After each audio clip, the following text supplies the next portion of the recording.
Comité de Familiares de Detenidos y Desaparecidos en Honduras presenta Voces contra el Olvido.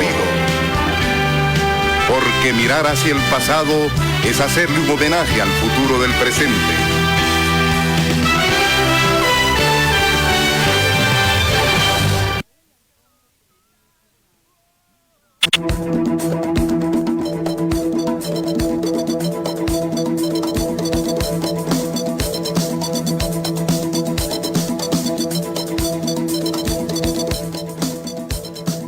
Hola, ¿qué tal amigos y amigas? Es un gusto estar nuevamente con ustedes frente a estos micrófonos de Radio Globo que transmite su señal desde el edificio Villa Toro ubicado en el Boulevard Morazán de Tegucigalpa. Este es el programa del Comité de Familiares de Detenidos Desaparecidos en Honduras, COFADE, que el próximo mes de agosto cumple 23 años de estar al aire de forma ininterrumpida con nuestra lema mirar hacia el pasado es hacerle un homenaje al futuro del presente. Hoy es sábado 29 de julio del año 2023 y este es el último sábado de este mes. Y esta noche les saluda Rixi Ponce y de inmediato vamos a recordar a esos hombres y mujeres que fueron asesinados en el marco de la crisis postelectoral de 2017.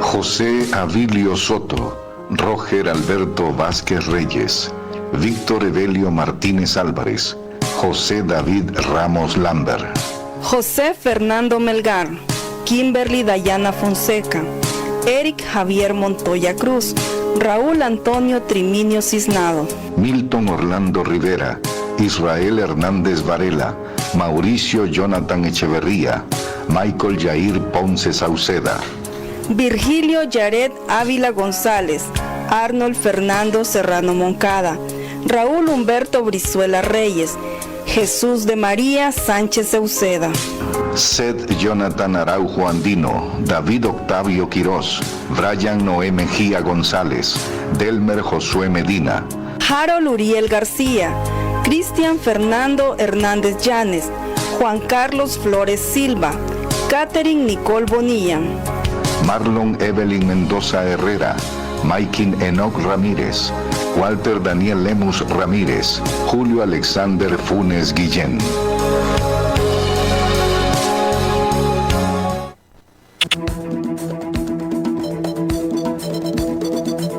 Queremos invitarles para que todos los martes de 4 a 5 de la tarde puedan escuchar la repetición de estas Voces contra el Olvido en disonanciasradio.com.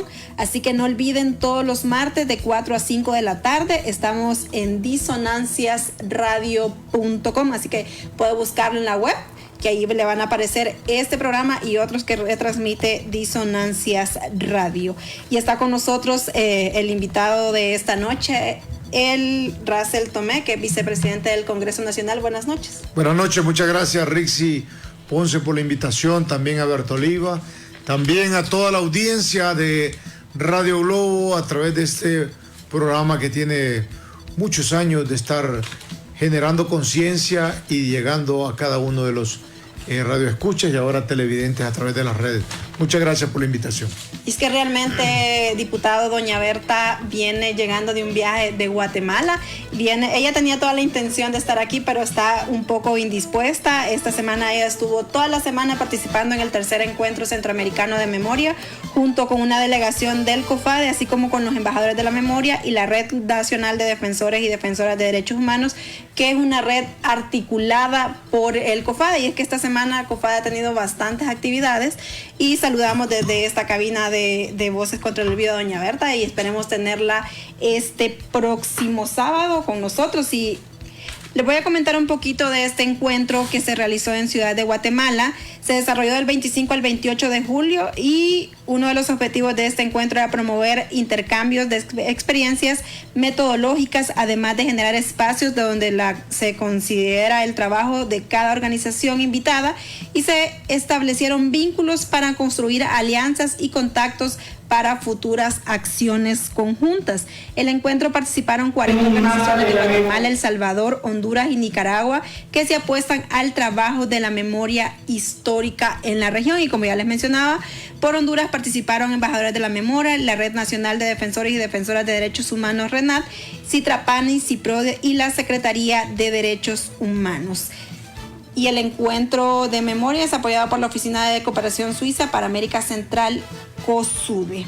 Entonces esto fue parte de las actividades que estuvo realizando nuestra coordinadora general del COFADE en Guatemala. Y también les informamos que en Ciudad de Buenos Aires, Argentina, se está desarrollando el 19 Congreso de FEDEFAN Latinoamericana de Asociaciones de Familiares Detenidos Desaparecidos, FEDEFAN, con el lema Unidos hacia la Justicia y la Verdad, basta de desaparición forzada. Entre el 28 y el 30 de julio está llevando a cabo este 19 Congreso de FEDEFAN. El presidente argentino recibió a las delegaciones en Casa Rosada.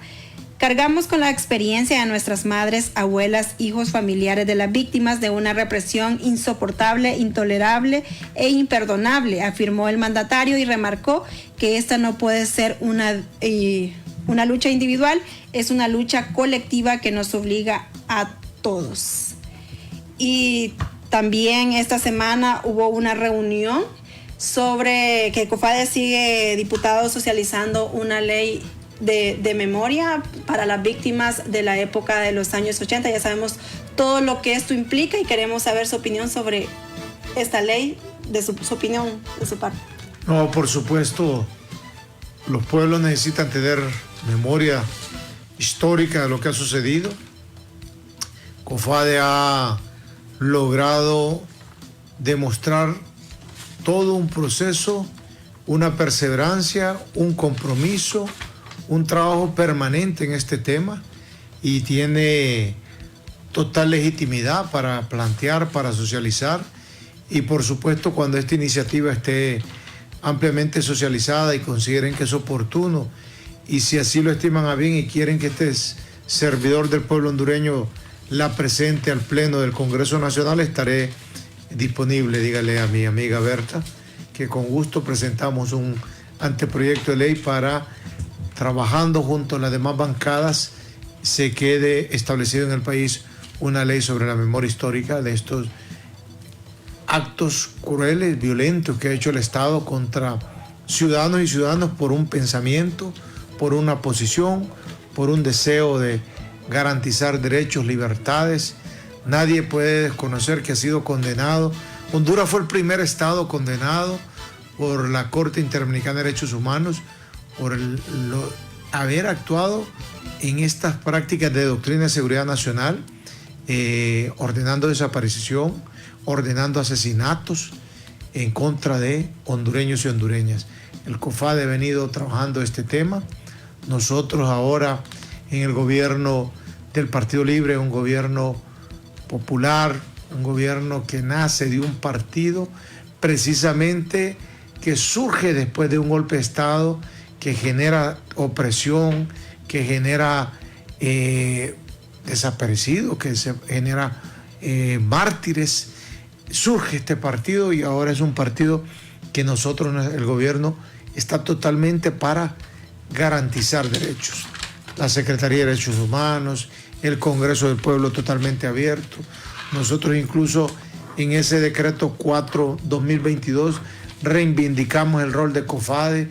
Ese decreto llama para que los hechos nunca se repitan más, nunca más golpes de Estado en Honduras, y establecimos que el COFADE es la organización que certifica los temas de los mártires y los temas de las personas vulneradas en sus derechos humanos. Así que con gusto dígale a la presidenta del COFADE y a todo su directorio que cuando tengan socializado esta iniciativa y si consideran oportuno que sea el diputado que presente la iniciativa al Pleno, estaremos para servirles. Ella lo está escuchando, diputado. Y hablando de todo esto que ha ocurrido después del golpe de Estado de 2009, se siguen cometiendo estas injusticias en contra del pueblo hondureño durante todos estos 12 años que se mantuvo la narcodictadura en el poder, y hablamos del caso ocurrido el 24 de abril del 2020. Marvin Alvarado Santiago fue asesinado por la Policía Militar del Orden Público en la comunidad del Paraíso, Omoa Cortés, y su hermano Héctor Alvarado fue brutalmente golpeado. Hasta la fecha todavía no hay sentencia para estos dos, porque fueron 2 agentes que participaron en el hecho. Asesinaron a un miembro de su familia, destruyeron a una familia, lo golpearon, los criminalizaron, los amenazaron y todavía no hay señalados responsables, no se ha castigado la cadena de mando a los jefes de quienes comandaban estos operativos que se dio en la suspensión de garantías por el COVID-19. ¿Cómo se está viendo esto, diputado, que todavía no hay ni un tan solo miembro de la policía, de los militares acusados por estos casos, y habiendo personas asesinadas, comprobándose que han sido asesinadas, los jueces los castigan solamente por vejámenes? Rixi, sin ningún problema me puede llamar Russell, no hay problema, Russell. Para decirle a la audiencia, aquí hay un tema muy importante que nosotros estamos trabajando. Es el tema de cómo lograr nuevamente restablecer el sistema de justicia. El pueblo está sediento de justicia. El pueblo hondureño requiere atención en todos los temas: justicia en familia, justicia laboral, justicia civil, justicia mercantil, y en materia penal es donde más se siente el dolor, donde más se sienten los reclamos y los gritos del pueblo diciendo: ¿qué pasa con estos crímenes? Y es ahí donde nosotros dimos un paso al frente y asumimos en ese rescate del Congreso Nacional, mirando que venía el tema de la elección de la Corte Suprema de Justicia. Le hemos entregado al pueblo hondureño una nueva Corte Suprema de Justicia con estos 15 magistrados y magistradas. Por primera ocasión, la mayoría son mujeres, y ahora nos toca esperar a partir del martes que nos llegue el listado de los 5 nombres que va a enviar la Junta Proponente, definir en este caso, el nuevo fiscal general y fiscal adjunto. Nosotros, cuando estamos en este tema, vamos a tener muchísima rigurosidad y esperamos lograr elegir a ese fiscal general y adjunto que tenga el compromiso de preparar fuertemente a los fiscales, de caminar dirigiendo la investigación, de dejar atrás la impunidad, de llevar adelante los juicios, de tipificar correctamente las acusaciones, de presentar las pruebas correctas y de lograr las sentencias contra los criminales. Eso es lo que esperamos, que el Ministerio Público nuevamente tenga un giro y que esa institución logre nuevamente obtener prestigio, logre nuevamente colocarse del lado del pueblo, logre nuevamente cumplir el rol de defender los intereses de la sociedad. Ese es el compromiso que queremos decirlo hoy en este programa, en un programa donde están escuchando las víctimas, los familiares de desaparecidos, los familiares de personas que han sido asesinados, los operadores de justicia, abogados, conocedores y expertos en la materia de derechos humanos. Nosotros estamos trabajando en eso, en lograr colocar funcionarios en estas instituciones, porque ese es el rol del Congreso Nacional. El Congreso debemos de construir políticas públicas.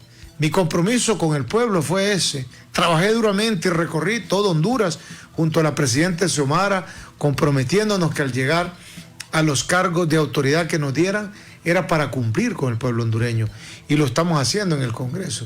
Estamos trabajando en este tema de la justicia, estamos trabajando desmontando los pactos de impunidad, derogamos estos decretos que impedían que pudieran investigar los actos de corrupción.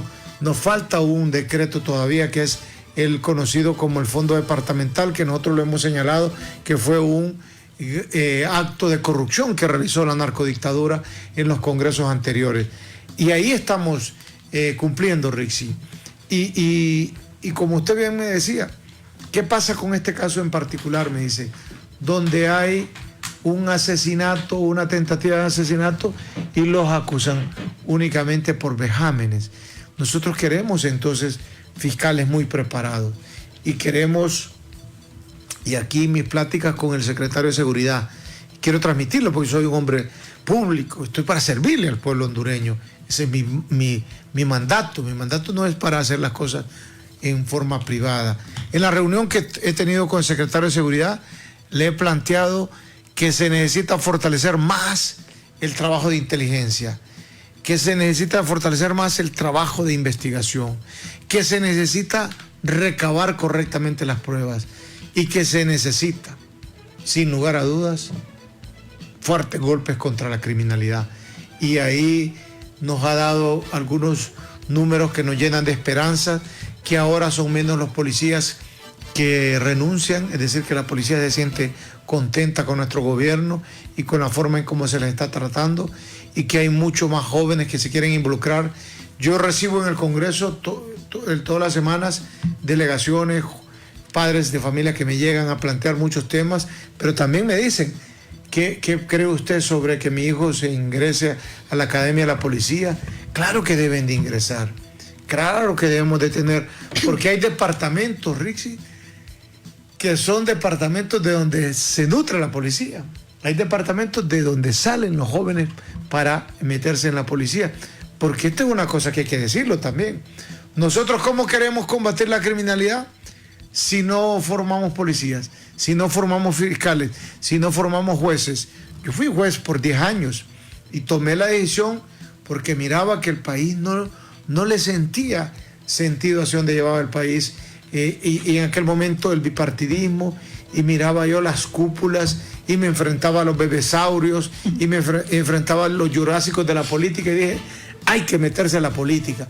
Y hoy puedo decirle al pueblo hondureño, hemos logrado, pueblo hondureño, ustedes son los héroes, han logrado desmontar ese pensamiento del bipartidismo. Hoy he visto, porque Rixi me compartió el editorial que se tiene preparado, que vamos a escuchar a continuación. Tremendo editorial, que yo lo quiero escuchar para aplaudirlo, porque ya lo conozco. Vamos a eso, diputado. Vamos a escuchar nuestra opinión editorial titulada esta noche, Los muros de la infamia.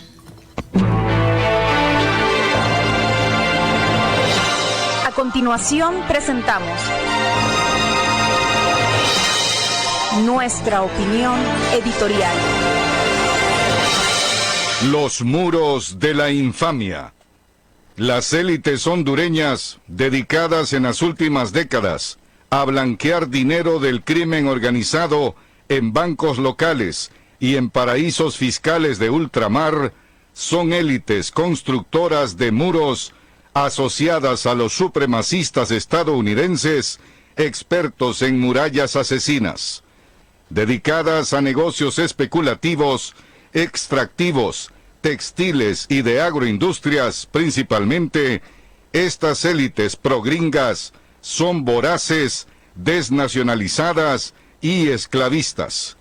En 2021, denuncia el ministro Marlon Ochoa, un empresario de Cortés con 16 empresas ganó 6.300 millones de lempiras, pero no pagó ni un centavo partido por la mitad en concepto de impuestos.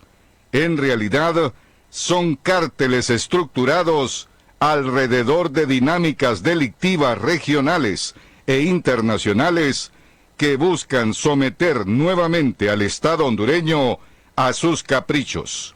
Para lograrlo, socavan el gobierno y también a la sociedad. Enfrentamos entonces como nación una maquinaria despiadada, opuesta a toda iniciativa de cambio o de transformación nacional, decidida a hacer su propia transición del tráfico de drogas al tráfico humano. Sonidos de libertad. Es una estructura delincuencial que vive de impulsar la migración irregular hacia Estados Unidos, unas veces para inflamar la competencia electoral de republicanos contra demócratas, otras para activar el dinero del Tesoro con sistemas de seguridad nacional costosísimos y cosechar de paso más de 10,000 millones de dólares anuales en remesas. Son cínicos. Los empleados de estas mafias, diputados, magistrados y fiscales, responden a las órdenes emanadas desde cárceles locales, correccionales de Nueva York y gabinetes lobistas de Miami y de Washington. En este momento, por ejemplo, esos cárteles ejecutan 4 consignas principales en el país. La primera es bloquear en el Congreso la ley de justicia tributaria consensuada con el propio Fondo Monetario Internacional y promover en sustitución un mamarracho liberal que perpetúe la desigualdad fiscal entre ricos y pobres. Se han hecho un nudo desde las sombras. La segunda consigna mafiosa es impedir en todos los frentes la instalación de la Sisi, porque representa una amenaza para los líderes de las estructuras criminales instaladas con el golpe de Estado de 2009. Su estrategia es bloquear reformas habilitantes, levantar falsas banderas de lucha contra la corrupción desde las organizaciones de fachada y azuzar caballos de Troya al interior del gobierno. La tercera consigna criminal es reducir al máximo el impacto político del juzgamiento al capo mayor, el coyote líder de la manada, que enfrenta el látigo del juez Kevin Castell en Nueva York. Es evidente el esfuerzo de la élite azul y colorada por desmarcarse de la estructura criminal regional e internacional que lideraba Estados Unidos usando a Juan Orlando Hernández. Como bien lo explica su viuda en reiteradas apariciones en YouTube, su marido fue actor y víctima de una conspiración geopolítica que implica a la DEA, al Departamento de Estado y al Comando Sur en operaciones de negocios ilícitos que hoy no pueden ocultar. Con ese dictador vendieron el país en pedazos a prósperos piratas, aseguraron la transición de los cárteles nacionales adscritos al Chapo, rompieron la Constitución imponiendo su reelección ilegal, prostituyeron los cleros cristianos y mataron a Berta Cáceres junto a decenas de mártires nacionales. Cuando ese coyote quedó sin la inmunidad formal y quiso enviar señales prochinas o correr a la protección del sandinismo en las faldas del Momotombo, ya era demasiado tarde porque estaba maniatado de pies y manos en sus palmeras. Entonces, amortiguar el golpe moral y político de su sentencia en la opinión pública nacional, con la participación cómplice de los medios de desinformación, es muy importante para esta mafia. Ligada a esta, su cuarta consigna política, a todas luces la más importante para sus propósitos criminales, es impedir una nueva victoria política de las fuerzas sociales del pueblo hondureño que propone la refundación democrática del Estado de Derecho, que demanda a su vez una continuidad democrática. Para lograr concretar esas 4 consignas, la mafia tiene los 2 partidos moribundos del viejo consenso, la nueva bisagra que encabeza el científico loco, ese que va siendo una voz desteñida, gritando en su propio desierto, y por supuesto necesita la bendición de la Avenida Los Próceres, que recibe por 4ª vez a la jefa del South Command, que gerenció el golpe de 2009. Esta coalición manchada por la dictadura Hernández y el Big Brother no tiene, sin embargo, ninguna propuesta de cambio ni de transformación, solo una apuesta basada en la fuerza, el grito cristianoide de hipocresía heterosexual y un séquito de mala gente. Así las cosas, nos parece interesante lo que ocurre en el vecindario. En México, por ejemplo, el liderazgo actual, consolidado después de gobiernos sucesivos del PRI y del PAN, arrasados por la corrupción y el narcotráfico, está llamando las cosas por su nombre y nos debería atraer fuertemente esa posición. López Obrador denunció a la DEA por fomentar y dirigir los cárteles de traficantes de drogas. Ha demandado legalmente en Boston a 11 fabricantes de armas y en Arizona a 5 empresas vendedoras y traficantes de pistolas, rifles de guerra y explosivos. Y además viene de exigir a Texas que retire del río Bravo las boyas criminales que amenazan la vida de las personas migrantes y la soberanía de México. El presidente mañanero de Los Pinos ha demostrado también cómo la oposición a su gobierno se nutre de los fondos del Instituto Republicano para la Democracia, del millonario Soros y de la USAID, y los ha desnudado como colaboradores de las políticas fascistas de Miami y de los estados fronterizos que ven a los seres humanos migrantes como cucarachas para aplastar y les ponen muros, murallas y trampas para detenerlos y eliminarlos. En esto, México ha hecho exactamente lo que Honduras debería hacer en las Cortes de Estados Unidos: demandar por daños, por negligencia y fomento de la violencia a las agencias federales y a las empresas privadas de ese país que han facilitado información, logística y armas para destruir nuestras instituciones nacionales a través del tráfico de drogas, tráfico de personas, incluyendo niñas y niños, y por la corrupción generalizada. Cada año, 500,000 de armas ingresan a México y a Centroamérica para alimentar la represión contra las comunidades opuestas a las dinámicas criminales y para cometer todo tipo de atrocidades contra los grupos de migrantes desplazándose a través del territorio mexicano. Es un modelo de contención y de facilitación a la vez que comparten republicanos y demócratas según la conveniencia política del momento, según la lógica del mercado capitalista nutrido del esclavismo de la mano de obra barata. El pasado 8 de junio, el gobernador de Texas, Greg Abbott, propuso la instalación de un muro de boyas gigantes sobre el río Bravo sin notificar a la Comisión Internacional de Límites y Aguas ni al propio ejército de Estados Unidos. Por sus pistolas, el republicano Abbott, anti-inmigrante, dirigió la colocación de la muralla naranja en un área de más de 300 metros cerca del Paso del Águila, en Piedras Negras, un punto de travesía de migrantes hacia Estados Unidos. Este año han pasado por allí más de 270,000 personas, incluyendo hondureños y hondureñas.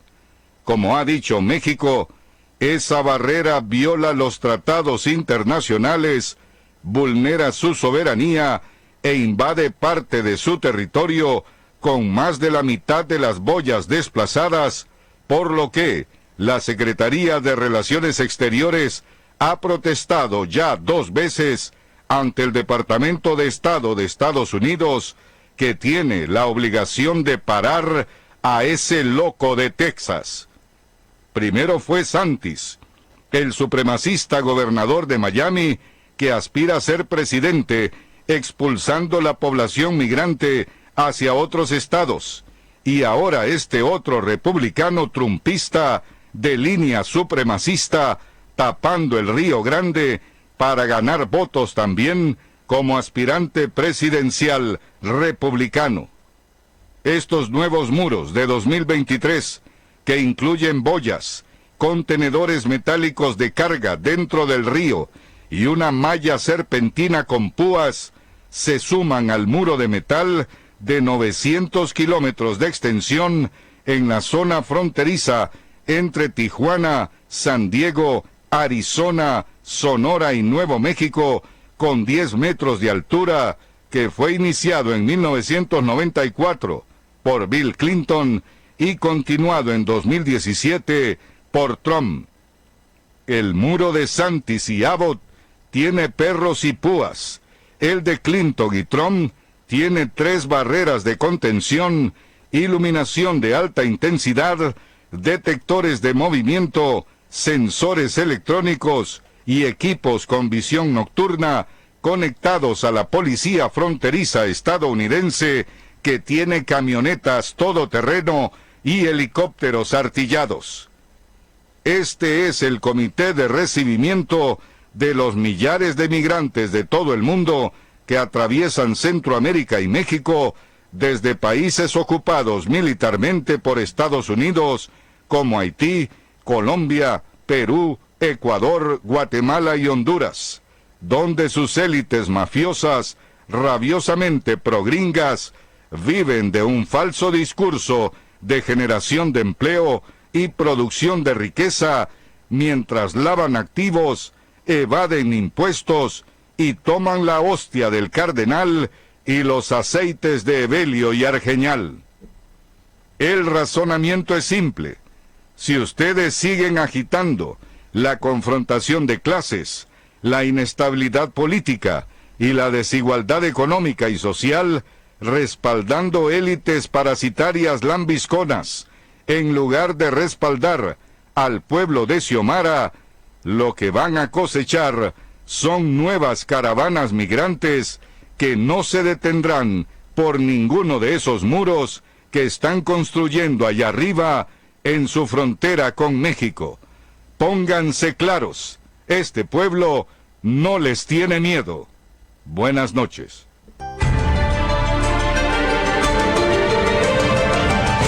Rendir cuentas es un deber y un derecho de los gobernantes y gobernados, de los cooperantes y de los receptores.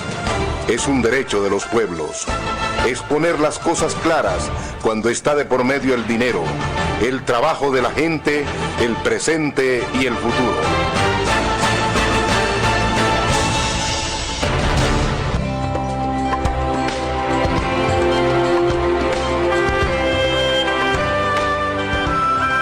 Los parientes de los desaparecidos por razones políticas no tenemos odio ni sed de venganza. Lo que tenemos es dolor con esperanza, amor con sed de justicia.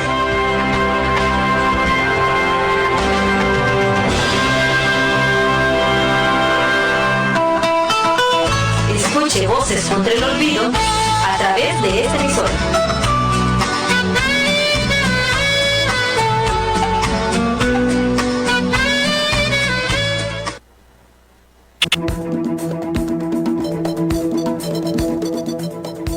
Escuchábamos nuestra opinión editorial titulada Esta noche, los muros de la infamia, y ya el diputado Russell también nos dará su opinión sobre esta editorial que ha circulado esta noche el COFADE. Gran aplauso. Un editorial que recoge con figuras, pero con un lenguaje muy claro, contundente, lo que ha sucedido en el país. Cómo estas mafias, que son mafias, las que habían secuestrado al Estado, y cómo estas élites, como estas oligarquías que se han dedicado a lavar dinero, a complicidad, muchos de ellos con el narcotráfico, como algunos medios de comunicación fueron cómplices de todos estos 12 años de narcodictadura, y cómo ellos se oponen a los cambios que tanto el pueblo hondureño nos ha pedido y tantos pasos firmes estamos dando en busca de esos cambios. Y esos temores que tienen, porque aquí ha hecho una muy buena, digamos, enlace, no solamente porque no se trata solo de las oligarquías, las élites de aquí, estos que han tenido, sino que los tentáculos que tienen con las élites corruptas y grupos corruptos que hay en Washington, porque en Washington hay corruptos también, y esos corruptos vinculados con narcotráfico y que imponen gobiernos totalmente en contra de los derechos del pueblo hondureño, porque estuvieron viendo únicamente su propósito de mantener esa narcodictadura.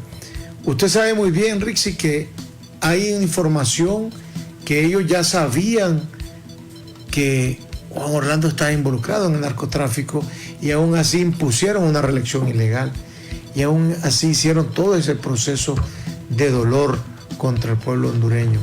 Hoy hay un gobierno democrático, un partido popular, un partido que tiene un proyecto de pueblo, un partido que avanza hacia una visión de refundación y que yo siempre señalo, Roma no se hizo en un día, pero hemos logrado en un año, 6 meses, grandes señales hacia dónde queremos ir, porque nosotros sí hacemos el proceso histórico de saber de dónde venimos, dónde estamos y a dónde queremos llegar. Y ahí es donde me detengo en algunos aspectos muy relevantes de este editorial. Cuando señala alguien que nosotros hemos venido colocando como un referente de líderes socialistas en América Latina, el presidente Andrés Manuel López Obrador, con su estilo de las mañaneras, pero con su estilo de soberanía, de demandar que se quiten las boyas criminales, de demandar por las armas que tanto daño le hacen al pueblo mexicano. Y nos dice, Honduras debería de tomar este modelo, porque aquí esas armas dejan tanto luto. Y el editorial cierra señalando muy bien a la presidenta Xiomara, que está respaldada por un pueblo. Y señala 4 consignas donde se han nutrido las élites en contra del pueblo, que son: una, están en contra de que impulsemos la Sisi. Nosotros queremos una Sisi en Honduras. Ellos están en contra de eso. Otra consigna es que están en contra de que se dé ese proceso de continuidad de un proyecto de refundación que señala el Partido Libre. Es decir, están en contra de ese proceso democrático, incluyente, participativo, popular, que es el que lleva adelante el Partido Libre. El otro tema, se oponen a la ley de justicia tributaria, que es una ley, como bien se señala aquí, que les ha generado a ellos estos años de privilegios, de exoneraciones, de prebendas, de beneficios, que han obtenido cuantiosas fortunas y no pagan ni un centavo de impuestos. Hoy, con esta ley de justicia tributaria que impulsamos, nos va a permitir recaudar 5.000 millones de lempiras. Y eso va a significar para usted que me escucha, dinero que va a llegar para los hospitales, dinero para Banadesa, para el campo, dinero para infraestructura. Así que por eso se oponen a este tema de la ley de justicia tributaria. Y son las 4 consignas que señalaba el editorial, ¿va?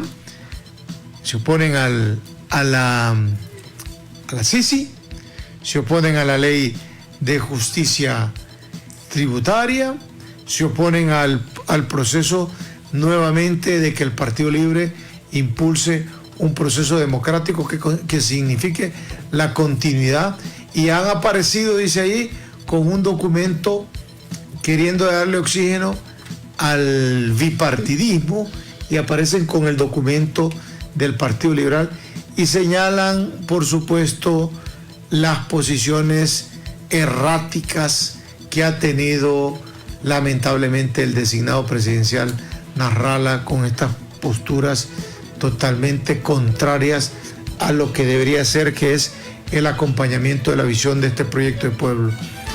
Felicitaciones al editorial de COFADE. Yo ya lo compartí incluso con la bancada de mi partido. Le digo, recomiendo la lectura de este editorial, muy bien planteado, muy bien estructurado, con una visión y una lectura geopolítica, pero sobre todo con un pensamiento verdaderamente patriótico.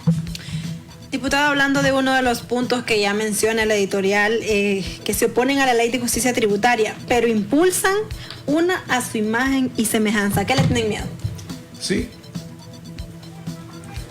Es que la ley de justicia tributaria viene a quitar exoneraciones y privilegios. Y esas exoneraciones y privilegios, ¿de quién? De la oligarquía, de los grupos de poder, que son los que han tenido las prebendas y el control del Estado. Y ahora les decimos, mire, todos paguemos impuestos. Porque en este momento que estoy hablando para usted, Honduras recoge más de impuestos del impuesto indirecto, que es el impuesto que paga el pueblo cuando compra esta bote con agua, cuando compra la comida, cuando se sube al taxi, cuando se sube al autobús, cuando va a comprar. Cada vez que compra el pueblo, ahí va el impuesto indirecto. Y lo que más recauda ahorita el Estado es de impuesto indirecto. ¿Por qué? Porque los que obtienen riqueza están exonerados. Los grandes que obtienen mayor riqueza están exonerados. Entonces, para ellos es que se requiere la justicia tributaria, que paguen impuestos, que paguen también. ¿De qué se trata esta ley que impulsa el Partido Liberal?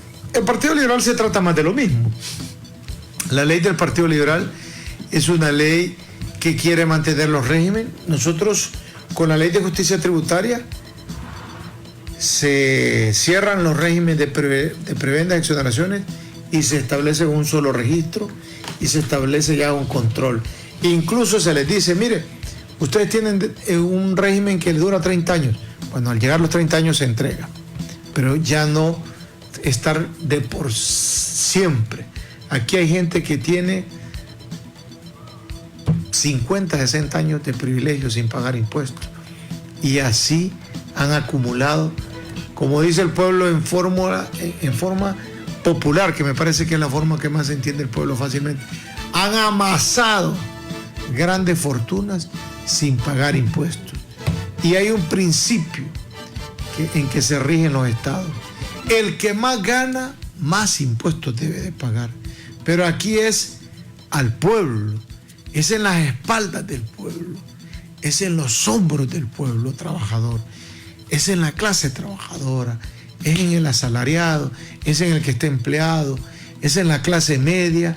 Ahí es donde se ha sostenido el Estado. Y por eso es que ahora decimos justicia tributaria, que los que más ganan paguen impuestos también. Diputado, hablando de la llegada de la CICI, se ha manejado que la CICI está imponiendo algunas condiciones como la derogación de algunos decretos. ¿Qué tan cierto es esto? Bueno, y me faltaba una consigna, porque estaba diciendo cuál es la otra consigna de este editorial. Y ya le voy a hablar de la CICI. Solo permítame para dejar en la mente del pueblo las 4 consignas. La tercera consigna decía, ¿y cuál es la que te falta, Raza, el que estás pensando? Es que quieren reducir el impacto de la condena del capo mayor, del narcotraficante Juan Orlando Hernández. Fíjense que aquí algunos medios de comunicación fueron cómplices del narcotraficante, del capo, todos están involucrados. Hubo una seducción de sacerdotes, de pastores, de algunos medios de comunicación, de todos estaban al son de las campanas de el capo del narcotráfico. ¿Y qué sucedió ahora? Quieren amortiguar eso, quieren hacer parecer eso como que no fue lo que deterioró la narcodictadura, deterioró la institucionalidad. Claro que ellos fueron los que permitieron con su complicidad los hospitales chatarras, el saqueo del seguro social, los grandes actos de corrupción. Si nosotros denunciábamos eso, si nosotros veníamos a estos medios de comunicación, si nosotros estábamos junto al pueblo, nos pusimos de frente y fuimos perseguidos brutalmente, acusados, enjuiciados, vilipendiados por haber otorgado el canal número 8 al pueblo hondureño, canales que son del pueblo. Soy el presidente Conatel que más canales ha autorizado: canal de gobierno, canal de la universidad, canal 10, bueno, todos esos canales que ustedes miran, nosotros los autorizamos. Y aquí pego entonces, ¿por qué hablo de este tema? Porque ahí viene el tema de la CICI. Nosotros anduvimos con el pueblo en las calles, nosotros recibimos sol, agua, gritando que venga la CICI. Yo presenté el decreto 4/2022. Ese decreto, la organización que mejor lo conoce es el COFADE, porque ahí está una de las atribuciones para el COFADE. En ese 4-2022 nosotros establecimos el artículo 8 y 9 que se aprobaba que viniera en Honduras la Sisi y que se aprobara que la presidenta firmara con el secretario de la ONU. Ya están las condiciones para que venga la Sisi. ¿Qué es lo que ellos dicen? Ellos tratan ahora de decir que es los cachurecos los que quieren la Sisi. ¿Cuándo han querido la Sisi ustedes? Si ustedes corrieron la MASI, si ustedes hicieron un decreto para que salieran. Nosotros fundamos el Frente de Apoyo a la MASI. Nosotros fuimos luchando para que viniera. Y ahora ustedes dicen, no, Libre no quiere que venga la Sisi, Xiomara no quiere que venga la Sisi, los de la directiva, Luis Redondo, Russell y los demás no quieren que venga la Sisi. No, somos nosotros los que estamos trabajando para que venga la Sisi. Y hay un compromiso que se instale la Sisi. Nosotros ya derogamos muchos decretos que eran obstáculos para que se investigue correctamente todo lo que es la corrupción que ha hecho tanto daño al pueblo hondureño. Y le vamos a dar dientes y garras y fuerza y colmillo a la Sisi. La Sisi viene y nadie la detiene. Esa es la realidad. Que, como dice aquel refrán, como estamos hablando de Arnold, voy a utilizar el refrán de los mexicanos. Dicen los mexicanos, ya vamos a ver por qué lado más caliguana. Ya vamos a ver cuando esté la Sisi en Honduras, quiénes son los grandes corruptos que han saqueado este pueblo hondureño. Y esos corruptos, y aquí no solo hablo de los funcionarios, sino que de los corruptores, porque la corrupción, Rixi, permítame decirlo aquí en este espacio del COFADE, la corrupción es un baile de dos. Hay un corruptor que es el de la parte privada del empresario, el que se beneficia, y hay un corrupto que facilita los actos desde el gobierno, desde las instituciones del Estado. Así que ya viene la Sisi para que investigue a los titulares de los poderes del Estado en los últimos años. Ahí vamos a ver de qué lado más caliguana. Es por eso, diputado, que están queriendo escudarse en ese decreto 04-2022 para impedir que venga la Sisi y echarle la culpa al gobierno de Xiomara. Sí, es que yo ahora, es que mire, estos son manipuladores, pero se les olvida que aquí hay un pueblo inteligente. La conciencia se ha elevado. Y yo voy a decir una cosa, todos los nombres que ustedes escucharon al inicio de este programa son, esos mártires son, pero piedras sólidas del proceso de construcción de conciencia. La conciencia no es que nace, viene décadas de trabajo, el pueblo va generando y elevando el nivel de conciencia, y ahora con mayor comunicación, ahora con redes, ahora con todo este tipo de información, el pueblo hoy dice, vea lo que sucede, ahora los que corrieron la MASI, ahora los que nunca aprobaron la Sisi, ahora los que nunca quisieron transparencia, ahora los que pusieron un fiscal a su medida, ahora los que hicieron las leyes para la corrupción, ahora son los grandes gladiadores que sí quieren la Sisi, y los que hemos andado luchando para lograr la refundación del Estado, el mejoramiento de las instituciones, la lucha contra la corrupción, ahora es lo que no queremos, que venga la Sisi. No sean absurdos.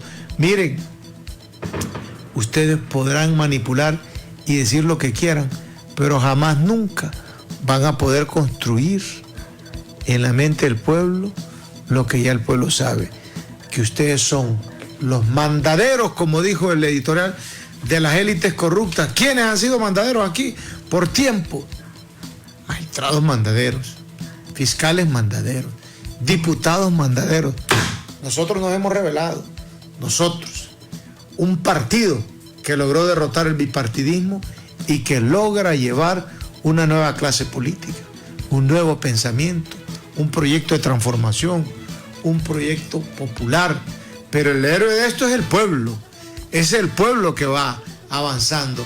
Y por eso yo también hoy le envío un aplauso a mi querida presidenta Xiomara Castro, porque escuchando al pueblo, hoy veta una ley que estaba generando algunas situaciones por las cuales había salido también un pueblo a las calles.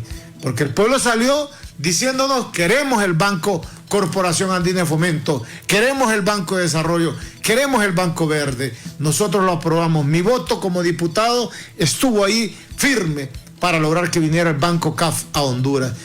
Y el pueblo nos dice, queremos la SISI. Y el pueblo nos dice, queremos la ley de justicia tributaria. Escuchamos la voz potente del pueblo, pero también el pueblo nos dijo, escúchenos que no nos han preguntado sobre esta ley de educación sexual en las escuelas. La vetó la presidenta. Ayer yo le pedí muy respetuosamente, con mucho cariño, a la presidenta Xiomara, yo la quiero mucho, hemos andado juntos, desde la resistencia de antes, cuando ella era primera dama, nos mirábamos y nos reuníamos cuando el presidente Zelaya dirigía el país. Pero la lucha con ella, hombro a hombro, viene desde la resistencia cuando se da ese golpe de Estado. Y aquí le hemos dicho, presidenta, cuente con nosotros. Nos alegró mucho que ayer que le planteamos la visión que tuviera escuchar al pueblo, que era importante el veto, hoy usted ha demostrado que escuchando al pueblo, vetando esa ley. Me alegro mucho, presidenta Xiomara. Para ir cerrando, ¿qué papel juega en esa transformación del pueblo hondureño la elección del fiscal general y el fiscal de la Junta? Básico, fundamental, importante. El fiscal, miren, pueblo hondureño, hoy que estoy aquí en Voces de un Diálogo, ¿ah? ¿Estoy bien? Voces contra el olvido. Voces contra el olvido. Voces contra el olvido, COFADE. Miren, las élites concentraron en el fiscal lo que se llama el monopolio de la acción penal. Solo el Ministerio Público puede presentar requerimiento en los tribunales. Entonces, las élites concentraron el control y dijeron, si el fiscal es mi amigo, pues aquí yo estoy tranquilo. Y las élites hacían actos de corrupción y el fiscal cerraba el ojo. Hoy, nosotros queremos un fiscal comprometido con el pueblo, que no le tiemble la mano llevar adelante los actos de corrupción, porque Rixi Ponce, querida amiga, la corrupción hace muchísimo daño al pueblo. La corrupción se roba en los hospitales. Ya se demostró en la pandemia, mientras nosotros estábamos confinados en las casas y mientras se moría la gente, ellos estaban robando y no había salud para el pueblo. La corrupción se roba la reparación de la escuela. La corrupción se roba a sus parques. La corrupción se roba la esperanza del pueblo. Esas caravanas de migrantes son producto de la corrupción. Por eso el editorial le dice, o permiten que un proyecto de refundación siga nutriendo y desarrollando el país, o esperen esas caravanas de migrantes. Porque al no tener espacio de generar un proyecto de vida, la gente migra. Nosotros queremos a nuestros hermanos hondureños. Yo los quiero en las montañas, en Guaymaca, en los barrios de cada uno de los cabezas departamentales, en los barrios de Tegucigalpa y Comayagüela, desarrollando un proyecto de vida en los barrios de San Pedro Sula. Yo no los quiero migrando ni para España, ni para Estados Unidos, ni para Canadá. Yo quiero que los hondureños y hondureñas desarrollamos un proyecto de vida aquí en el país. Esa es nuestra lucha. Por eso hablamos que patrióticamente, con el pensamiento de Morazán, de nuestros próceres, con nuestros principios, con ese diario que propusimos como Partido Libre de refundar el Estado, debemos de avanzar hacia ese mejor momento democrático. Y me alegro mucho haber venido a este programa y ese editorial, yo le solicito a los que me están escuchando, repítanlo en las redes sociales, mándenlo a la gente que lo escuche. Ese editorial está dándole un posicionamiento claro de lo que está pasando en el país. Tengan la certeza que el pueblo está más consciente y que el pueblo es el héroe de este proyecto y que el pueblo no va a dejar, no va a retroceder, va a avanzar siempre con firmeza. Y aquí tienen un partido que lo va a acompañar al pueblo hondureño, el Partido Libre y la bancada del Partido Libre en el Congreso del Pueblo y por supuesto mi querida presidenta Xiomara Castro en el Poder Ejecutivo. Muchas gracias, diputado Russell, por habernos acompañado esta noche en Voces contra el Olvido. Y les invitamos para que este martes de 4 a 5 de la tarde puedan escuchar la repetición de estas Voces contra el Olvido, así como el editorial, a través de disonanciasradio.com. Disonanciasradio.com. En pantalla está el link para que lo puedan copiar y puedan escucharlo otra vez este próximo martes. Y nos vamos recordando a esos hombres y mujeres que fueron detenidos desaparecidos en la época de los 80 durante la instalación de la Doctrina de Seguridad Nacional en el mes de julio. Buenas noches.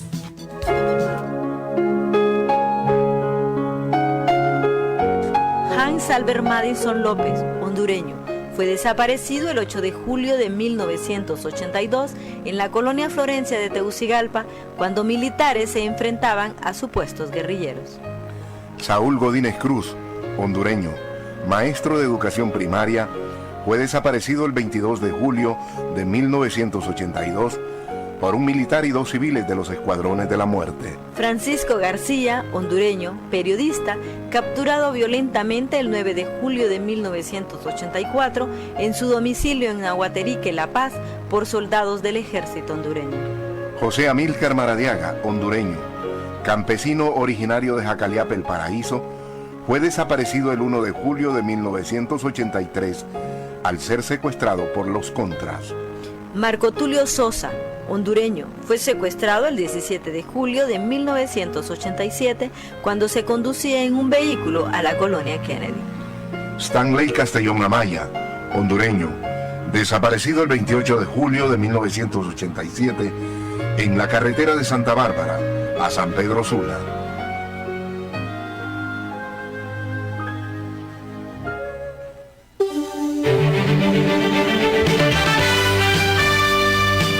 El Comité de Familiares de Detenidos y Desaparecidos en Honduras presentó Voces contra el Olvido.